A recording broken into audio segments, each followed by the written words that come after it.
Hello, Bronte-saurs and Eyre-Heads. Coming up on episode 8 of Sundays with Jane Eyre, we'll be talking about chapters 12 and 13 of the novel, and our co-hosts will be the Ghoul Guides, Dr. Lauren Nixon and Mary Going.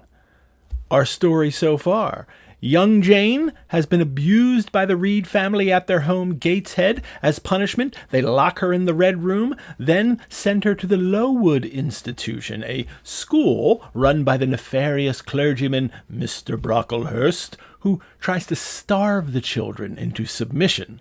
And he also seems to have a phobia for women's hairstyles. There, Jane becomes best friends with the saintly Helen Burns, who promptly fulfills her saintly destiny and dies. Jane grows up at Lowood under the tutelage of the very good Miss Temple. But at 18 years old, Jane realizes she needs to move on, if only to a life of new servitude. So she advertises herself as a governess in the newspaper and receives only one reply from Mrs. Fairfax at Thornfield.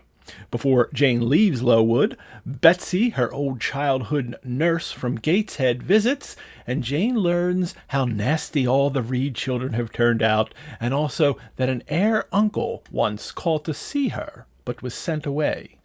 Jane travels to Thornfield to discover Mrs. Fairfax is only the housekeeper. She meets her new charge, the 8-year-old Adele Varennes, but Mr. Rochester, the master of the house, is away.